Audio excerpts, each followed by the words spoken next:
by Jamaican fish.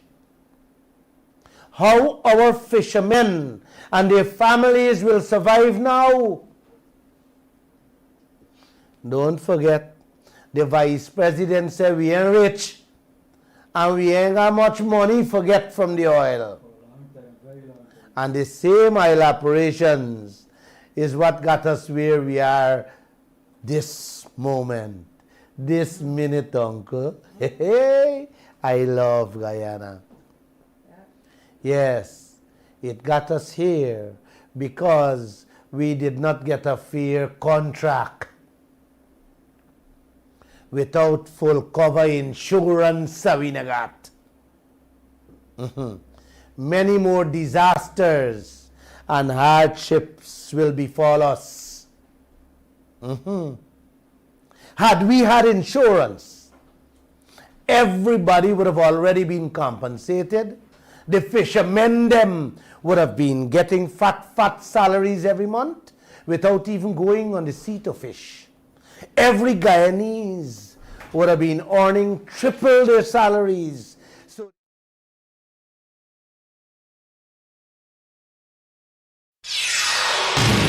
this is the news on top of the hour. Live from our studio in Georgetown. Kaieteur Radio, 99.1 FM.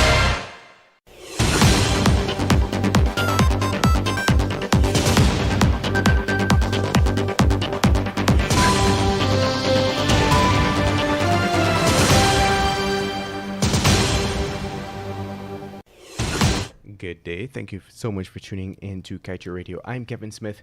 These are the top stories we are tracking. In 3 months, fourth oil project will flare 2/3 of gas Liza Destiny burned in 2 years.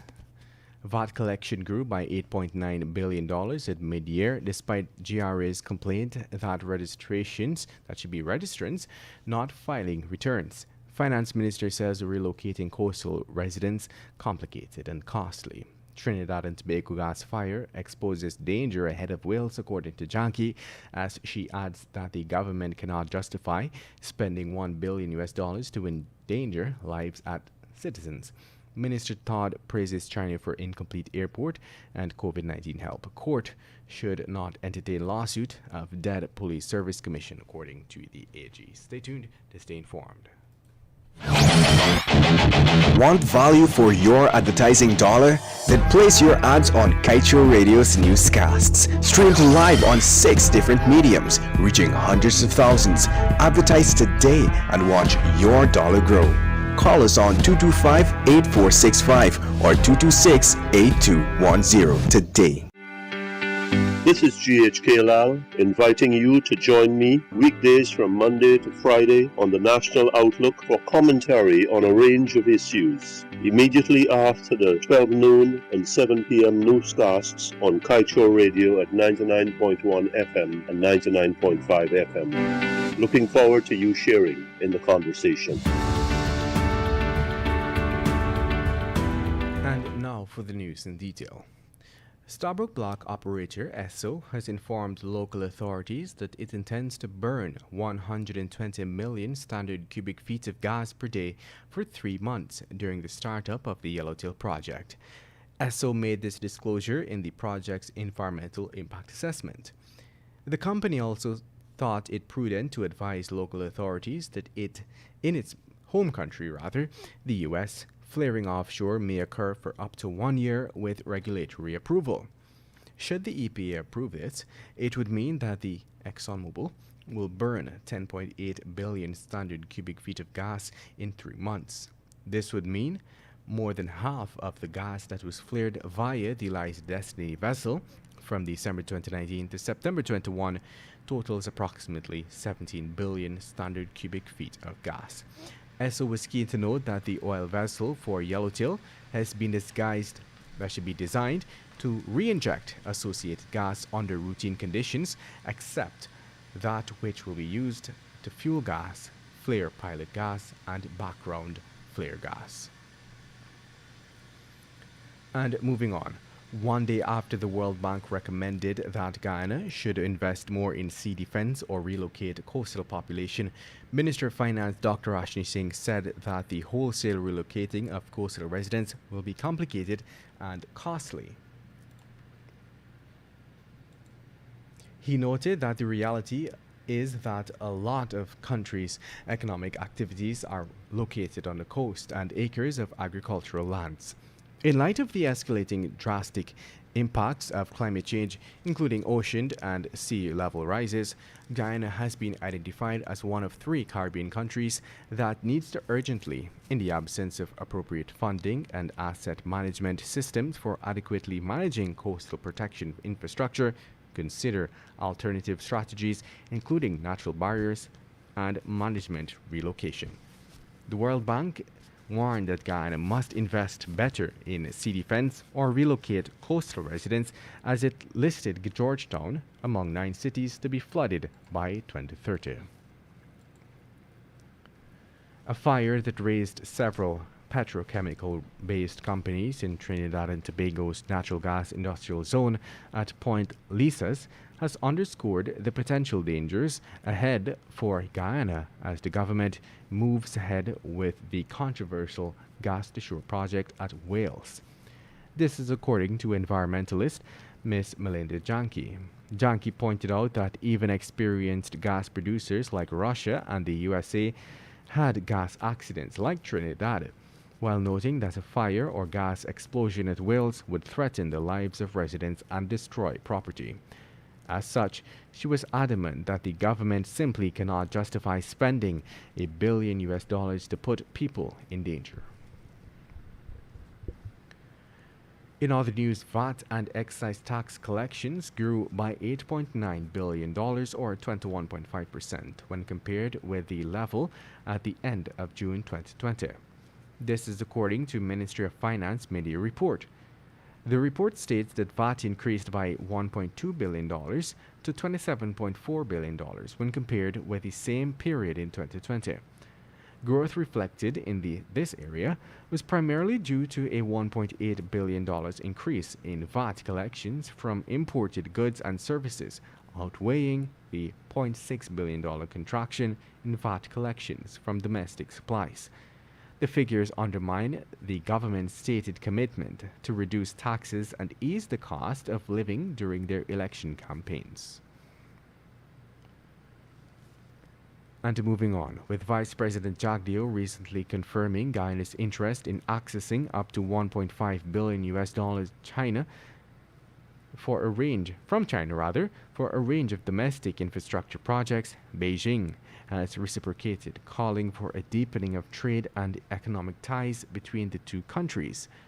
This was disclosed by the Minister of Foreign Affairs, Hugh Todd. He highlighted that the collaboration between Guyana and China continues to grow stronger and spoke of the significant contributions made by China to Guyana's development agenda, especially in the public infrastructure sector. The foreign minister referenced China's role in projects in Guyana, such as the Arthur Chang Convention Center, the still-to-be-completed airport expansion, and the construction of major roads and bridges, among other initiatives. And now let's tell you, Attorney General Anil Nandlal, in his oral presentation before the High Court, argued on Wednesday that because the life of the Police Servant Commission expired on August 8th, the constitutional body has no jurisdiction to continue with the case filed to challenge its suspension by President Ali. Nandlal drew the court's attention to Article 226 of the Constitution and its various sub-articles. He said that a reading of those articles conclude that the decisions of the PSC are made by votes and that it can only if there is quorum. He added that the Commission can only act if it has a quorum. Irreferentially, he said the Commission is not constituted. It cannot have a quorum in law and therefore it cannot act. According to him, when legal proceedings are launched, they cannot continue on autopilot.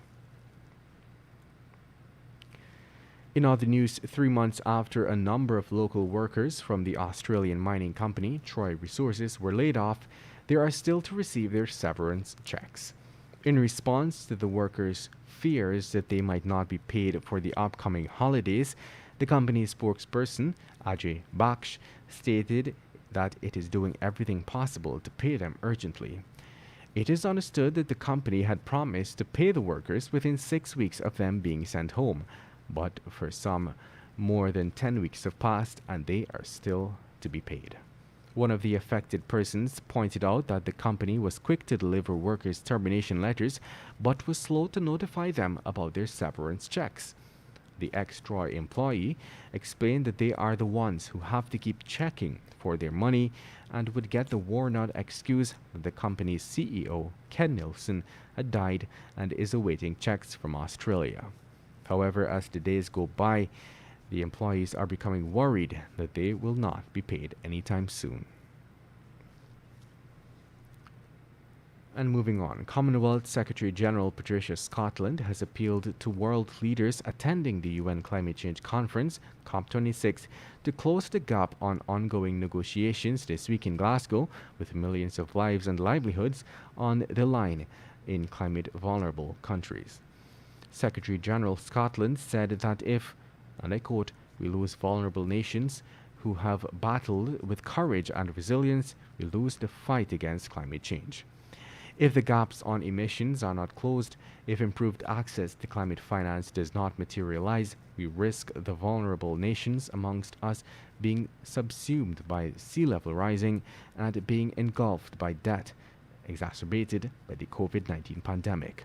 More than 2.5 billion people live in the Commonwealth's 54 member countries, 60% of whom are under age 30. That includes 32 small states and 14 of the least developed countries in the world, which are facing the brunt of the climate change impacts. And now for your COVID-19 update, followed by page 7 of the Kaieteur News. The latest reported fatality in the country from COVID-19 is that of an unvaccinated 52-year-old man from Region 6. The national death toll has moved to 952. Meanwhile, 134 new infections were recorded, bringing the total number of confirmed cases to 36,439. 16 patients are admitted into the ICU, 57 persons in institutional isolation, 2,317 in home isolation, and 14 in institutional quarantine. To date, a total of 33,097 persons who tested positive for the virus have recovered. Delhi. We carry front-page photos of ordinary Guyanese demanding renegotiating of the oil contract. Recently, 150 Guyanese lent their voices to the global energy fight. Frequently, more and more Guyanese are calling on government leaders to do something. Do over the contract. Do things the right way. Do what is right for all citizens. But it seems that President Ali ignores and the Vice President dismisses. And with that, we've come to the end of today's News at Noon. I'm Kevin Smith. Thank you for listening.